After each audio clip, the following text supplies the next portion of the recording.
Chapter 1. Packer the Person. A Puritan, Theological Exegete, and Latter-day Catechist. I don't think it an exaggeration to say that I owe much of what I am as a pastor and theologian to the combined influence of a schoolyard bully and an inattentive bread truck driver. Such are the mysteries of divine providence that largely account for the remarkable spiritual influence not only on me personally but on the whole of the evangelical world of one James Inell Packer. I'm not alone in this assessment of Packer's impact. The readers of Christianity Today identified him as second only to C.S. Lewis when it came to the most influential theological writers of the 20th century. But how did the bully and the bread truck driver enter the picture? For the answer to this question, we must go back to September the 19th, 1933, and the city of Gloucester, England. J.I. Packer was only 7 at the time, having been born on July the 22nd, 1926, the son of a clerk for the Great Western Railway. It was from the grounds of the National School in Gloucester that the young Packer was chased by the bully, himself an obviously unwitting piece of the providential puzzle that would ultimately make Packer into the man we know and love him to be. Who knows what was passing through the mind of that bread truck driver? Were his eyes momentarily distracted by some random event? Was he daydreaming? Or was he fully engaged so that the blame must be laid at the feet of young Packer himself?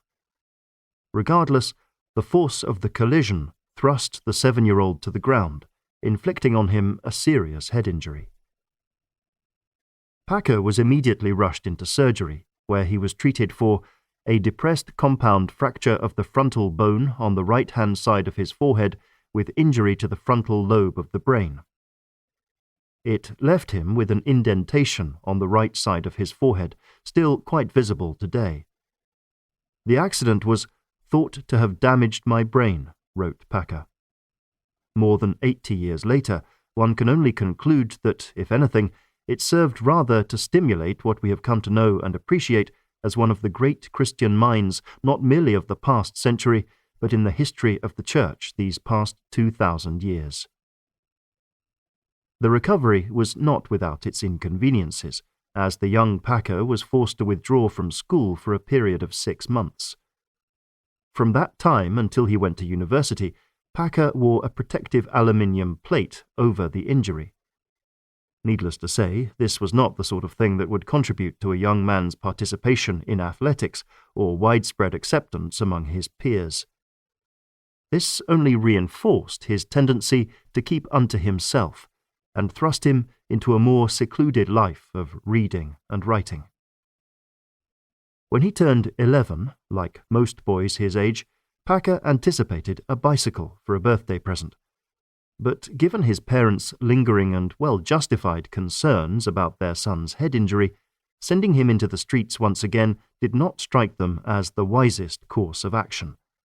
Instead, he received an old Oliver typewriter. Once he had overcome his initial disappointment, Packer took to typing with fervour.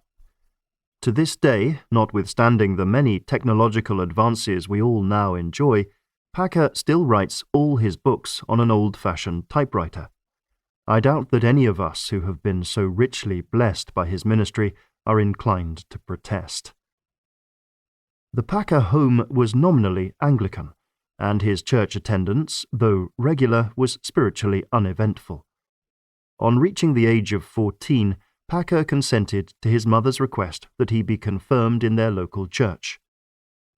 Confirmation, as the Church of England understands it, marks the point at which an individual chooses to affirm his or her faith on their own behalf, rather than simply rely on promises made on their behalf at their baptism by their parents and godparents. The journey to genuine conversion was soon to take several interesting turns, the first of which came in conversations with the son of a Unitarian minister between their regular chess games. Packer, 15 at the time, was not persuaded by his friend's arguments. The notion that Jesus was little more than an ethical model simply made no sense to him.